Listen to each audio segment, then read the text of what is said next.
Oh, fuck. Hold on. For some reason, Skype turned on my camera. Okay, there we go. They want to look at your booty, Mike. Well, I ain't showing it. You got to join my Patreon to see these cheeks. You do. You do. So, for everyone that's not on Patreon, go join Patreon to see my cheeks. The sweetest of cheeks.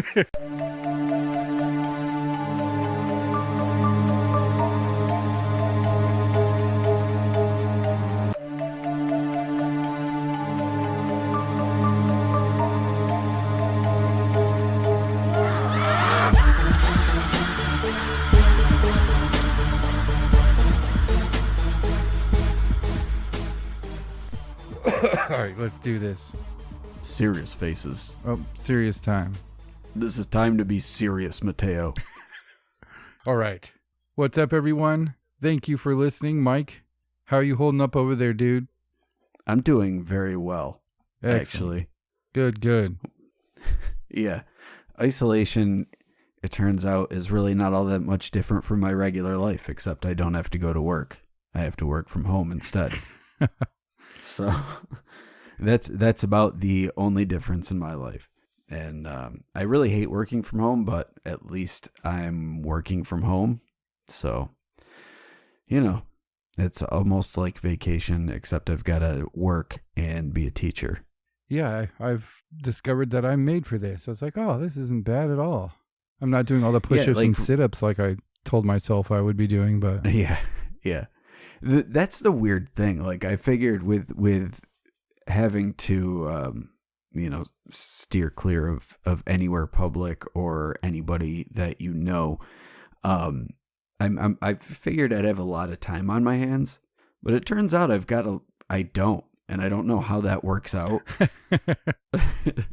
like I'm here, so all of a sudden, like, there's lots of shit to do. And like chores that need to be done and projects that have been put off. So it's like I'm like, yeah, I'm gonna binge watch all this stuff. I'm gonna read millions of books. I'm gonna play video games. And no, and instead I'm rearranging my storage unit and painting my entryway. All sorts of crazy shit. But I suppose now's a good time to get it done. Yeah, that's what's bound to happen. But I found a place that I hadn't heard of before. I say that, and we've done so many episodes now. We've probably fucking talked about this before, but it didn't ring a bell at the time. But it's a place called the Bennington Triangle. Have you ever heard of this place, Mike? Not until you brought it up, but then again, maybe I have. Maybe I even mentioned it on the show. Who's to say? I mean, there have been a lot of things where people have been like, yeah, remember that episode where you talked about so-and-so? And I'm like, I don't even know who that person is. I'm like, you did an episode. And then I look, and it was an episode that I actually did the research on. And I'm like, what the fuck? Where is my brain? Yeah, that happens more often than I'd like it to. Bunch of fucking old balls over here. When they call a place a triangle, what criteria does a place have to be deemed a triangle? Well, by the very name, it would have to have 3 sides and 3 angles, right? Well, it seems like they just give any place... I mean, that's what a triangle is. Yeah, it does seem that way. Like, there's the Great Lakes Triangle is really more of like a trapezoid, but triangle just because of the Bermuda Triangle. It's like every scandal that comes up has to end with gate because of Watergate. Right. And there was a reason for Watergate.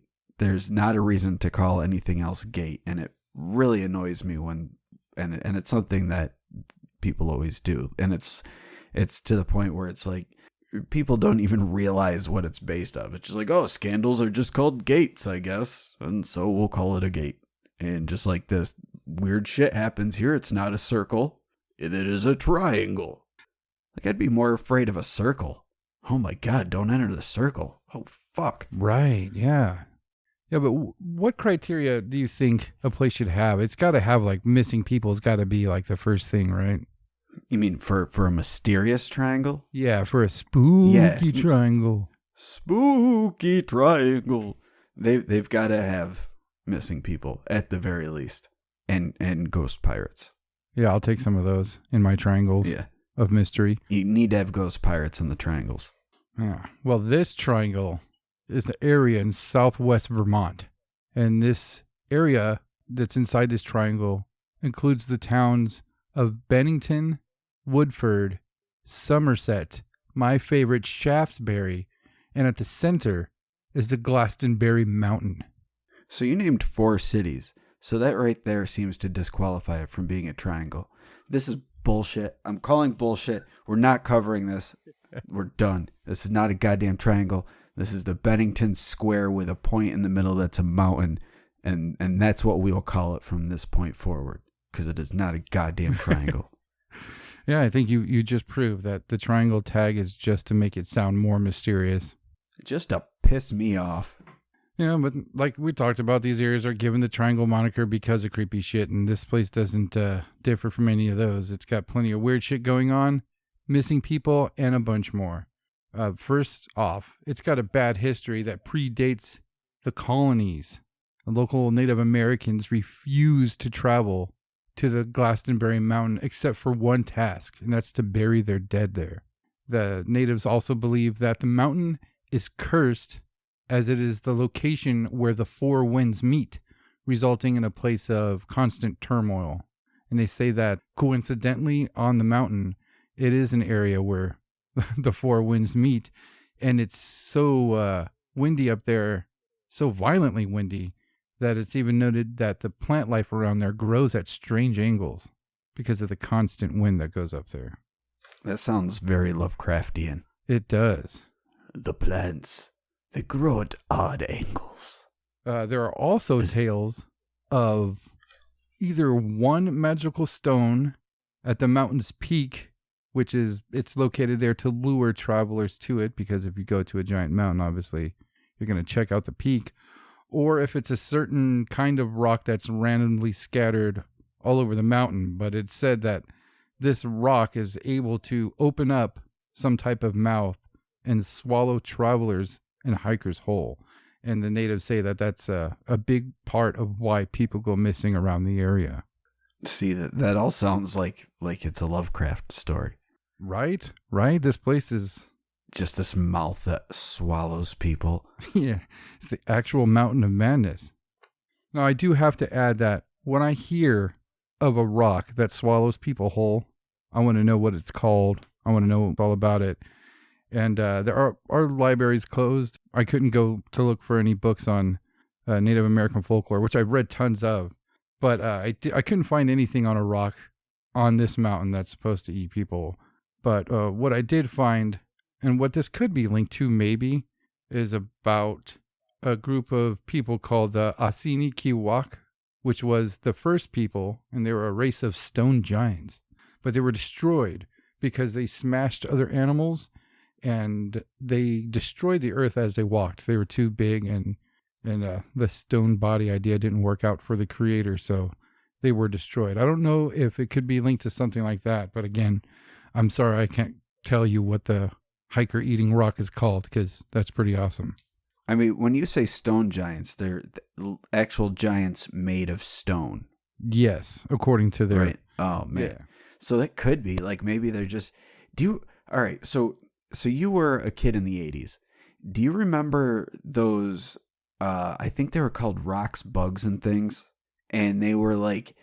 So it would be a rock. You'd get this boulder, and then you'd push a button, and... like it would open up and there'd be a face inside the rock with a mouth, and you'd get these little, they were called things, and they had 2 legs, and they were like yellow and green, maybe blue, and red or magenta color. But you'd put them in front, and then there would always be some mechanism on these things that would allow them to open up and then swallow these things. And they had giant bug ones too, where you'd push it and it would grab the things. But the rocks were way cooler because they were just a rock sitting there, and then you just push a button and they opened up and grabbed whatever was in front of them. So fucking cool. I don't know if I had this same toy, but I did have a toy that I remember that was a rock, maybe about golf ball sized, and you'd press a button and it would pop open into like a dude, like a robot dude or a rock dude. I don't know if it could have been. No, this was a different one. These were like monsters. Ooh, those are way better. Hold on. I'm going to see if I can find them so you can see it, because they're fucking cool. 80s toys were the best. They were. I worked at Toys R Us for a few years just because it was like an easy, cool job I thought I could have. And it was so disappointing constantly to see what kids had to play with. I love how they're like, yeah, use your other toys to fight against them. Because that's what I did. My fucking Bloodstone ate so many G.I. Joes. Rocks and Bugs and Things commercial. Look no further. Rocks and bugs and things are here in a never-ending Whoa, those are fucking scary, dude. where Traposaurus fights off evil beetles. Yeah, they're so while awesome. Gravel Guts and Bloodstone confront the buzzing menace of Wheat. Bloodstone. It's rocks versus That looks like bugs. Belial from Basket Case. Prize. Where will the evil end? Yeah, it kind of does, actually. I'm sure that's probably where they got the inspiration for it. Yeah, there's no mistaking it. Look at it. That little kid ran in terror. He's all, no! That's hilarious. No, I used to have that one. That one was so awesome. Oh, wow. Yeah, I think that's that one that you had. I think that's what's on this mountain. That has to be what it looked like. Yeah, guys, look up Rocks and Bugs and Things Bloodstone, because that's what we're talking about. The commercial will go in the show notes, and I think he might be the cover of this episode. Might have to draw a Bloodstone grabbing some hikers. Now, what do you think about that when you hear about a rock that swallows hikers? Do you think that's a little bit weird, but the Lumberwood stuff gets just as weird. Maybe it is a creature of the Lumberwoods, or maybe it's not an actual rock with a mouth that's swallowing people. Maybe it's a metaphorical mouth, and it's like a gateway or a portal, and people, maybe it's an area of the rock where people are somehow able to walk through it, and they're just never seen again. That's an interesting point, because I've seen it written down a couple ways. I wanted to find out what this thing was called, and I came across that there's rocks there that will do this, and that there's one rock that they refer to as magical almost. So maybe that's what they're seeing. Somebody slip into a portal, and again, we got to think about the most plausible thing, which there could be like a sinkhole that people are slipping into. I don't know if they're actually writing about or talking about witnessing somebody vanish, or just people disappearing and them giving that as the explanation, but they do talk about one magical stone that will do this.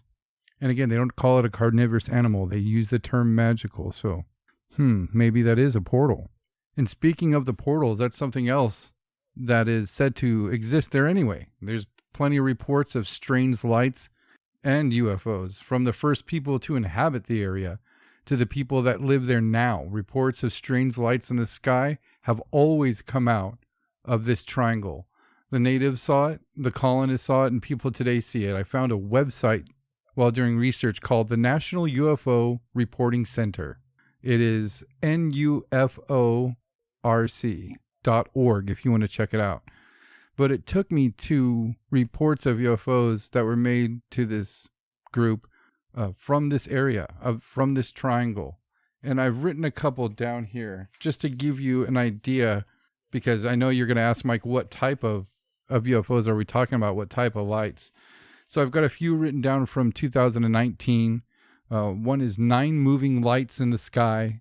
The next is 4 orange lights flying in formation. 1 big mother ship emitting 2 smaller ships. 12 discs shaped like a circle floating upwards, then disappearing. A white light with 2 squares beside it that caused radio interference. 3 orange lights in the sky, and believe it or not, 1 report of a troll near or under a bridge. What? Wait a second. You can't just gloss over a fucking troll under a bridge. I need more details on this troll. I wish it was. It's literally just like a police blotter. It says the city it's coming from, what time. They actually do a good job. Local citizen sees troll under bridge. Yeah, it literally just says troll spotted under bridge. It'll say how long these encounters last. How fucking weird. Just in passing, no details. It's like, yeah, there was just your average troll height, average troll smell, just lurking under a bridge. Common occurrence in Bennington. Can you imagine being the dude who runs that site and be like, troll, what the fuck? Get that off this website. We don't handle trolls here. Yeah.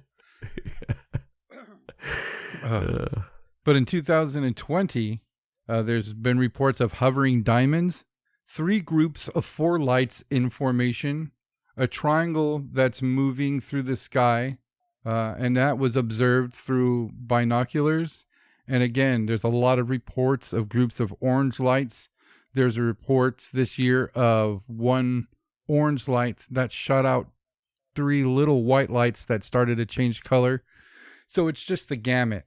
Cylindrical silver crafts, silver discs, every type of color you can think of orb in the sky.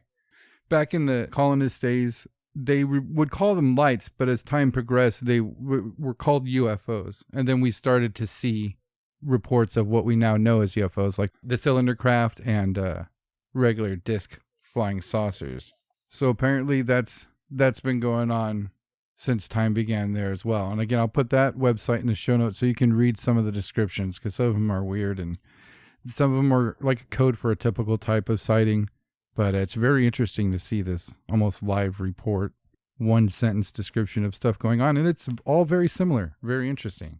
But to make this triangle a little bit more creepy, the area is also famous for the Bennington monster. Ooh. Yeah.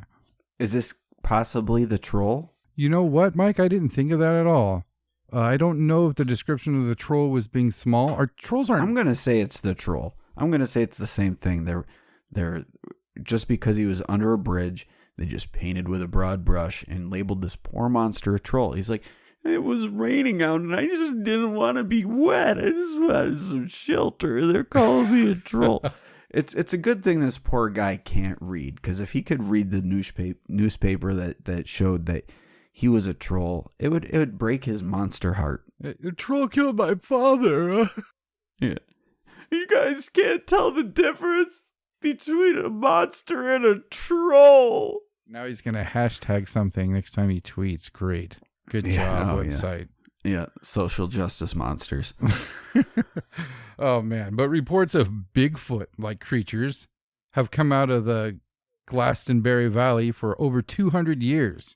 One of the more commonly referred accounts comes from the 1800s, where a stagecoach was taking people somewhere like stagecoaches do, and they were forced to stop because of the road ahead of them had become flooded.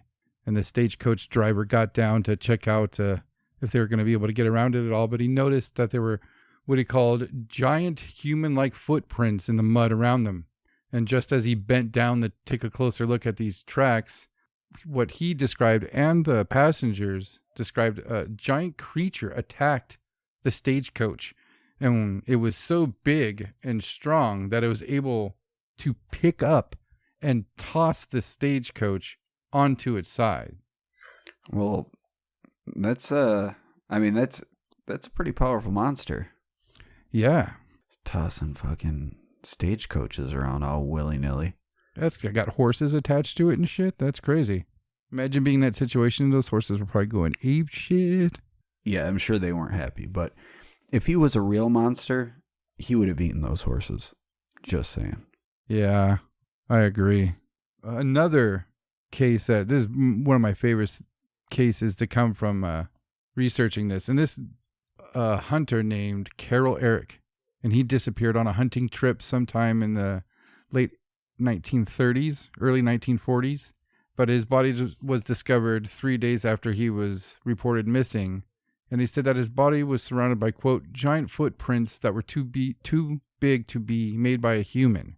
And they listed his cause of death as being squeezed to death. Or was it hugged to death and the poor monster just didn't know its own strength? Could be. You can't argue that. You can't say it wasn't that. No, you can't. No, in 1967, a new, less bashful entity appeared in the valleys of the Glastonbury Mountain, and that was the Wild Man of Glastonbury. And he was a cuckoo bird that lived in the caves of the mountain. He would come down and pounce on unsuspected ladies. So wait, how Wild Man sounds an awful lot like it could be a Bigfoot type creature or maybe a troll as well. It could be, but what he would do would pounce on ladies that would be walking around in the valley, jump out, drop his pants, or slap him on the else and yell Banco. I wish, but he would just show them their junk. And it was also reported. Oh, man. So he's a sexual predator. Yes. And when somebody would yell at him to fuck off, he would pull out a gun and be like, you fuck off, and stare at my dick. So it wasn't really a monster. It was just some creepy dude who liked to show his dick and had a gun. Absolutely. And lived in the caves. Wow. This guy needs to meet up with the fucking stagecoach kicking monster. He needs to Fucking get hugged to that death. dude right out of the triangle. Yeah. He does too. Fuck that guy. Even Bigfoot's all, my crotch is covered by hair. You're a pig. You're an animal. You offend my sensibilities. And that of this woman. Defend yourself, sir. I shall hug thee till you are no more. I don't know. I'm sure that I can look up a list of cryptids from that state, and they've been from that area, or at least seen in that area. Maybe. But there's a lot of cool stuff when it comes to the Algonquin tribe that inhabits that area. And they have a lot of cool folklore and mythology and their own creatures and stuff like that. And I got to reading a lot of that. We could do a whole show on that alone. But I don't know. That's all the stuff I came up with for doing a quick look at what's on this mountain now. Like we mentioned earlier, there's a lot of disappearances that happened near this place. And it seems so concentrated that it could be almost considered supernatural. What do you think, Mike? Well, a lot of the cases seem to have kind of a missing 411 type vibe to them. And the fact that you mentioned these rocks that eat people kind of led me down that road too, because I remember one of the weirder cases that was presented throughout the missing 411 investigations. This one might have been in another country. I don't exactly remember. It was in one of his later books, which I believe one of his later ones detailed international cases that kind of fit in with the profile that he's built over all these books and cases that he's researched. But there was this case of a person who their disappearance was actually witnessed. The witness saw this person walking on a trail in the hill, and like on a distant hill, they were just watching this person walk along the trail, and there was a shimmer, and the person kind of like walked into this shimmer and never appeared on the other side and just disappeared. So it kind of makes me wonder if there's areas like that on this mountain or in the area that would kind of have a similar thing. So they would say the rocks swallowed the person, but in reality, they just kind of moved to another dimension or were absorbed into another reality, or some wackiness like that, or maybe the fairy realm, for lack of a better term, wherever these weird trickster entities dwell. Absolutely. I've been doing some research and getting ready to do an episode on the missing 411 cases, but I mean, that shit's weird enough on its own. But if you can believe it, there's like a section of weird cases of people literally disappearing, and I know we've talked about that. I don't want to beat a dead horse, but there's literally accounts of people walking side by side, and as they step forward, their leg disappears as they pass some type of invisible barrier, and they're able to pull their leg back, and it's there again. And they report stuff like that. So who knows if that's been reported a few times. What if that's just a natural occurrence on these weird ass fucking, like, on huge mountains? Or maybe it's the areas like we've gone down that road before, like with state parks. Maybe they're where they are because of this phenomenon, and that's why it's covered up, because the people that are like high up that are need to know with this sort of information, they're aware of what this thing is, or what the powers behind it are, and maybe these things require some sort of sacrifice. And it's like one of those things like, yeah, it sucks because we've got to sacrifice people, but if we don't, then these things are going to come into our reality and really fuck shit up. So it's like a sacrifice for the greater good, like Cabin in the Woods. So they have these national parks with camping and trails for hiking and everything. So when a disappearance occurs, they can just say, oh, they got lost and died of exposure, or, oh, it must have been an animal attack and that's why there's no remains, or any number of different things, because it's a fucking huge forest or huge area of land where weird things can happen. Or if it's a mountainous region, they could have fallen off a cliff, or they could have got lost under a sudden rock slide, or drown in a lake. There's a lot of things that can kill you in the wild. So it wouldn't be weird to have people disappear occasionally. So if you have people disappear occasionally and there's no evidence to suggest foul play, there's no trace of them, they're just gone as if they never existed, then no one will bat an eyelash. Just another person gone. Yeah, it's kind of gonna happen. People get lost in fucking stores and malls, Yeah, and I mean, people go missing all over the place all the time, and sometimes it's really shitty people that will kidnap or capture people for really shitty reasons, and then other times it's people that just don't want to be found. They just go away. And then sometimes people just disappear. Yeah, doing the research I have on the missing 411 for the show I want to do, there's quite a few cases to where it seems like that. I mean, I remember coming across a case where when they found this dude who'd been reported missing's car out of National Park, there was a note in it that said, "Don't look for me." So, I mean, some of these people, there's some explanations for them, but I don't know. What do you think about David Paulides' work? Because there's a lot of people who shit on him nowadays. Yeah, I've noticed that there's a lot of people that shit on him, and I don't know. So we've talked about the original Missing 411 documentary, which to me was very, very disappointing.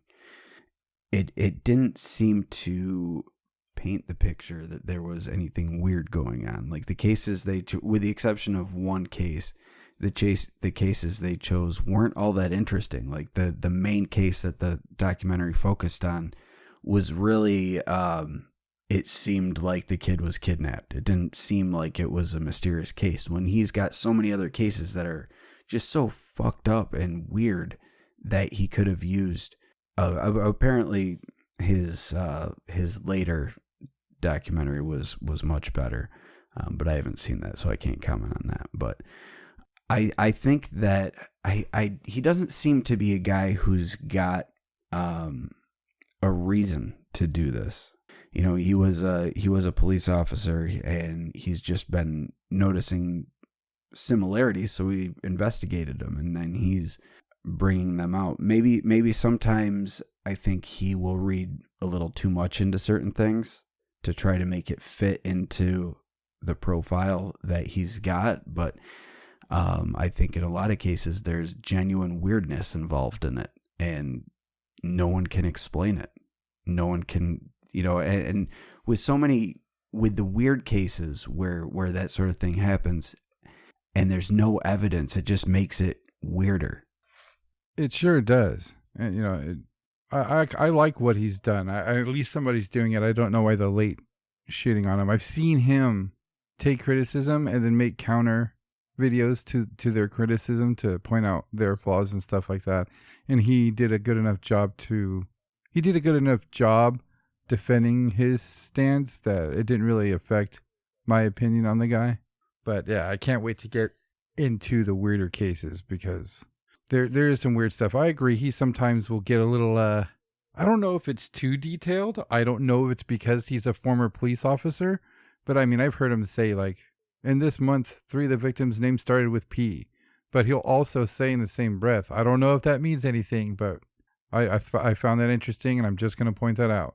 So I kind of find that favorable, that kind of attitude. Yeah, that kind of stuff I do, because it shows that he's really paying attention to the details, and he's throwing things out there just to see if there's things that can be connected.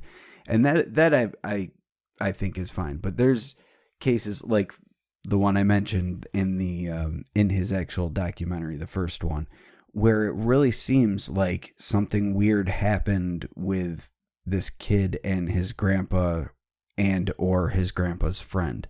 And it seems like something weird happened there. And even with the documentary, like the documentary they were providing all of the information, and the information made it seem like that was the case, but they were saying like, oh, it's a mystery. We don't know what happened because grandpa says the kid was there and blah, blah, blah. So, I mean, that's just one case, but there's a lot of things like that where he'll be like, oh, there was this hiker and he was found days later with his pants off and he was dead of exposure. But that just seems like it was a hiker that got lost and died of exposure. It doesn't seem, that's not weird. Mm-hmm. But then when you get the cases where they find the clothes neatly folded, or they'll find the person's body, but the clothes will be on backwards. Right. Like the really weird shit. And stuff like that you find with people that claim they were abducted by aliens too. They'll come back and their clothes will be on weird, or the buttons will be buttoned wrong. Sometimes they'll switch clothes with another person if they were abducted together. Like, it just seems kind of weird. A lot of these cases seem like they could, especially the ones where we found the bodies, or we've actually found a living person after they've been missing. They seem to kind of fit in with the abduction stories or fairy encounters. Mm-hmm. Well, this mountain in this area, this triangle, had a rash of disappearances that were on the weird side. And I think, what did it last, from 1945 to 1950? Yeah. Oh, why don't you get into some of those, because these are pretty weird.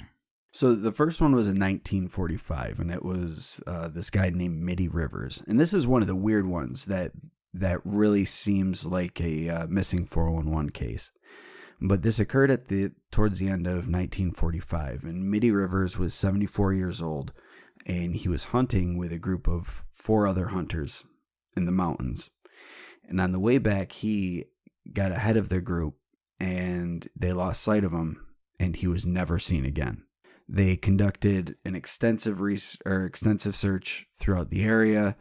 The only thing that they found that could be linked back to Mitty Rivers was a cartridge from his rifle that was found in a stream. And they think that maybe he had leaned over or something, and the cartridge had fallen into the water.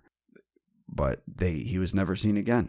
And he was, by all accounts, an experienced hunter and fisherman, and was very familiar with the local area. And then his body was never found. They had lost sight of him, and that was that. Never seen again. Yeah, I remember hearing about this case, studying the 411 stuff, and they include that case because they say that when he was with this other group of people, that he was only a few yards ahead of them. They said that he took a bend in the road, and when they got there, he was nowhere. And they said that he was so capable an outdoorsman that they weren't really worried about not finding him. They thought he'd be able to survive just fine for a day, stay out there overnight, and make his way back. The people who knew him and the people who lived around there were very shocked that he just disappeared. And I remember hearing a story about a kid who the same thing happened. There was a bend. The view from the kid and his dad was obscured for seconds by a tree when he went around a bend, and he never came out the other side of the tree. Just gone. Yeah. And then the dad ran up to that bend, and he wasn't there. It's fucking crazy. So there was another one where allegedly this person disappeared. It was about a year later in 1946. It was in December of 1946. So a little over a year later. There was a college sophomore who went to Bennington College named Paula Weldon, and she went out for a hike on Long Trail. There was a person named Ernest Whitman who remembered her, and he had given her directions to get to Long Trail. And on the trail, there was an elderly couple who said that they had seen her, and this was after she had been reported missing and everything. But there was an elderly couple who said that they saw her on the trail, and they were about 100 yards behind her, and they watched her turn the corner on a trail, and then when they reached the same corner, she was gone. They didn't see her. So the area, again, they did a massive search in the area after she failed to return back to campus. And they even end up posting a reward of $5,000. The FBI got involved, and there was no evidence ever found of her.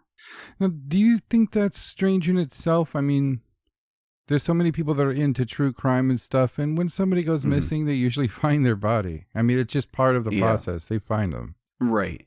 And so I think it can go one of two ways. Either the elderly couple were just, bored old people who saw the missing person, were like, oh, we hiked that trail and we saw a young girl, and just, kind of put the young girl that they saw as this person. Because they were behind her by about 100 yards, and they're old. So, from 100 yards away, I'm not that old. I'm under half a century, so I'm not that old, but I'm blind, man. If I was behind someone, 100 yards behind someone that was a girl, you'd be lucky if I could even tell you it was a girl, let alone that it was the missing girl. So I don't know, but if what they're saying is true, then it sounds a lot like the previous story. Mm-hmm. But even if it was, if it was true and she disappeared, if it was, if she had been kidnapped, you'd have to think that there would have been a sound made or some evidence to show that she had been dragged off trail or something. But there was nothing. And even with the reward and the FBI, nothing was ever found. Mm-hmm. But when you look at the missing 411 cases, there have been instances where the National Guard or the Army gets involved. Yeah. And will go into the woods with automatic weapons. Like that doesn't... When do you ever see someone go for to find a missing person with an automatic weapon?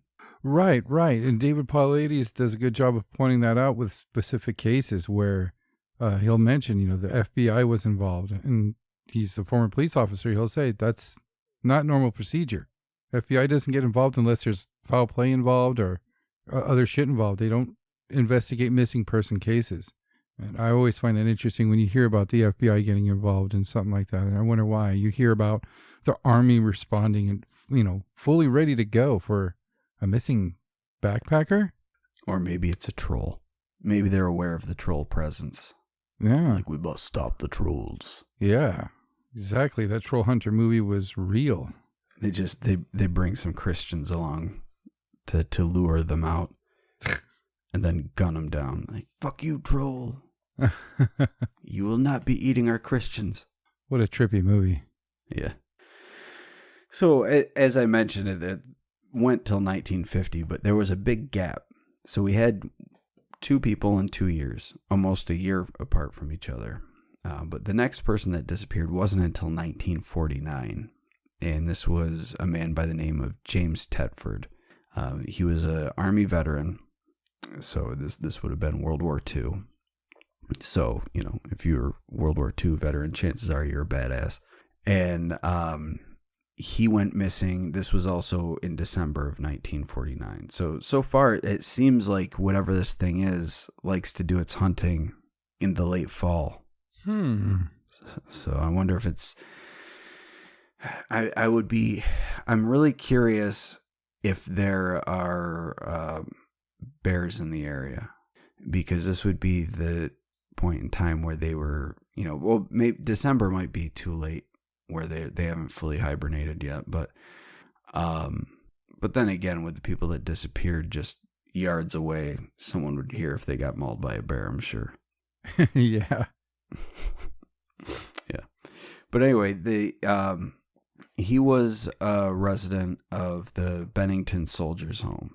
So he had been visiting relatives in the area and was returning home by a bus when he vanished. This is a weird one because witnesses said he got on the bus and was still on the bus before the last, or he was still on the bus at the last stop before arriving to Bennington. But somewhere between the last stop and Bennington, he completely disappeared. All his things were still on the luggage rack, and he was just gone. Yeah, I remember reading about that one, and they said that the bus's schedule was on his seat and all his stuff was there. He was on the bus after the last stop, but nowhere to be seen before they got to the next one. That's just... Yeah, do you think that's like a mass ghost sighting? But this was a real person that was reported alive. No, because it's a person that was reported. Yeah, and he was reported missing. Right. So the only thing I could think of is that he got and so I misspoke. Since he was at the soldiers' home, he would have been an older gentleman, so he would have been a veteran of World War I. So I think it's absolutely possible that he may have been confused and maybe got off at the wrong stop, but people were just like, yeah, he... But then again, if he was getting off, he would have taken his stuff if he was confused. Unless maybe he got off to piss and they took off without him, and he's like, oh, shit. And then he got mugged and eaten by bears. I don't know. Mugged and eaten by bear. One bear's like, get his wallet. You bite his fucking head off. Yeah. You take his wallet, I'll kill him. We'll split the meat. And then they also took his shoes just because. Holy shit. You never know, and it'll come in handy. What if all the muggings that happen in national parks are really just bears? Yeah. It's like a gangster Yogi Bear. Instead of stealing picnic baskets, he attacks you with a spring-loaded baton and takes out your kneecaps and takes your wallet and your picnic basket. Imagine half of Bundy's victims were just bear victims. They find all the bodies, the bears are all... Yeah. Yeah. Yeah, we got them. Bears start going into urban areas and framing humans for murder. Bashing their houses. Do it. Everything points to you. Your fingerprints and DNA were on the scene of the crime. I've never been there in my life. Meanwhile, there's a bear hiding behind his house. Just yes. And as soon as he gets dragged out, the bear goes in and raids his fridge. Yep. Trashes everything, makes it look like a robbery. Mm-hmm. Bastards. Yep. I know. Crime bears. They got us fooled, man. But that one's a really fucking weird one. Just disappearing on a fucking bus. Yeah, I agree. He could have got off unnoticed for sure. But for people to say they were sure that they didn't see him get off, that's definitely not usual. Yeah. But that was the only one in 1949. But then in 1950, there were actually two that happened within the same month, both in October. One was an 8-year-old named Paul Jeffson, and he went with his mom. She had to go run some errands, farm stuff, and he went with her in their truck, and she went to feed pigs and left her son unattended. She was gone for an hour, and when she came back, Paul was gone. Formed the search parties, did the extensive search. They never found anything. He was wearing a bright red jacket, so he would have been clearly visible. And according to one source, there were bloodhounds that tracked his scent to the highway where Paula Weldon disappeared a few years before. Now, this is most likely embellishment added to the story to make it creepier, but I just wanted to throw it in because it's part of the story, so it's fun. And then the bloodhounds got to the highway, to the very spot where Paula Weldon had disappeared, and the scent was gone. Dun dun dun! Crash of lightning. I'll add one. Yes, please do. And then again, later in the month of October, there was a woman named Frida Langer, and she was 53 years old. She was camping with her cousin Herbert Elsner, and they had a family campsite near the Somerset Reservoir. But they left their campsite because they wanted to go on a hike. And during the hike, Frida had fallen into a stream and gotten all wet and muddy. So she told her cousin she would go back and change, and he could just wait, take in the scenery and whatnot, and she would go to the campsite, change, and come back. So he waited, and she never came back. So he decided to make his way back along the trail, because, it's the trail to the campsite. So you'd think if she was coming back, you'd cross paths. And he made his way back to the campsite and discovered that she never made it back to the campsite either. So he asked around the surrounding campsites, and no one else had seen her. They saw them as they left to go on the hike, but they never saw her come back. They ended up conducting 5 searches over a span of 2 weeks. They got aircraft involved. There were helicopters, 300 searchers on the ground, and she was never found. But then, on May 12th, 1951, her body was found, just showed up near Somerset Reservoir in an area that had been extensively searched during the previous search and rescue party that they put together. Whoa. But she was so far decomposed that they were not able to find out how she died. But she was the last person to disappear in this area, and she was also the only one who ever had a body found. Now, finding the body and being able to identify the remains but not determine the cause of death would seem to rule out predation. For one, if it was predation, you'd be unlikely to find a full body. You'd find maybe some human bones, and it wouldn't be intact. And the bones you found, you'd be able to see scrapings from teeth or claws. So you would know that it was an animal attack. So this seems weird. This one is the least weird to me, though, because they did 5 searches over 2 weeks. So that would have led them into mid-November when they ceased searching. So it would, if she were, I don't know how deep the stream was or how strong it was, but maybe she got washed downstream and just happened to wash up. Maybe she was killed and someone just dumped the body there after things died down. Yeah, the rivers and stuff like that have to fluctuate, right? I don't know. I'm really not clear on the geography of the area, so I really don't know if it's like a river that would be able to wash a body away, or if maybe she got caught in like a fallen tree or something and eventually got washed up. I don't know. I have no idea. But after that, there were no more weird disappearances. Yeah, when it comes to this triangle's disappearances, this batch from 45 to 50, I mean, it just started and stopped, right? Well, I wouldn't even say it started and stopped, because we had that 3-year period between 46 and 49 where nothing happened. And then it happened twice within the same month in 1950.